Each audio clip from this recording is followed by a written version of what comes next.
Let me now ask you a question. Do you believe in superstitions? Do you have lucky charms? Do you perform small rituals before doing something important? It's all right if you do. There is nothing wrong with that. But should they influence big decisions in your life?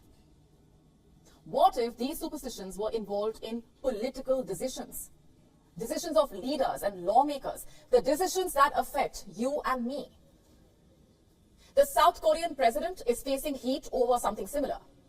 But before I tell you about that, have a look at these headlines from last year. Remember when newly elected President Yoon Suk-yeol decided to change the presidential office?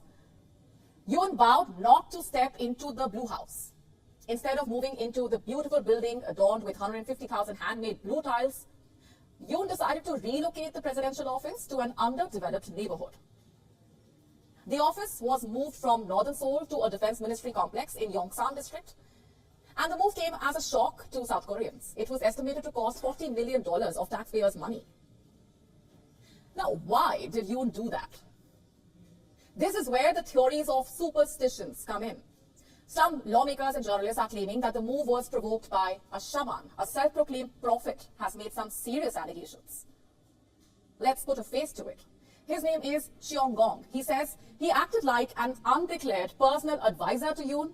He allegedly provided counseling to the president. He influenced Yoon's political decisions. And this includes his resignation as the top prosecutor. Cheong-gong says he also advised Yoon to enter politics in 2021.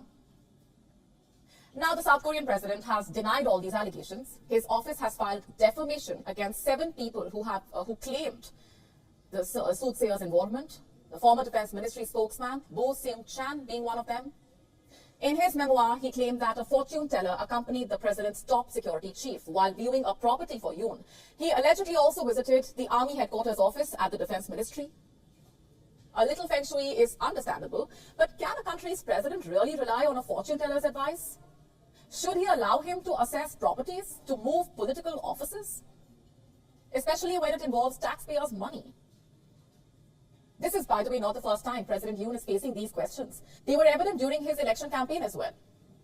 In 2021, Yoon was seen waving his palm. Now, there is nothing new about that.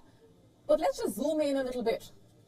Have a look at his palm. Can you see something written there? Yoon had the Chinese character Wong written on his palm. Wong means king in Chinese.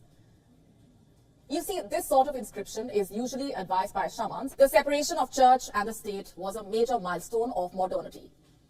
But somehow, religion and superstitions have still leaked into politics. Many politicians are inclined towards mingling with gods, spirits, occult forces. South Korea's Park Geun-hye, in fact, was impeached over this. She was ousted from office in 2017 as she seemed to be under the extreme influence of a cult leader. So do superstitions actually work? Seems very unlikely, but they do keep making an appearance in the political world. Should the leaders let it get the best of them, is the question.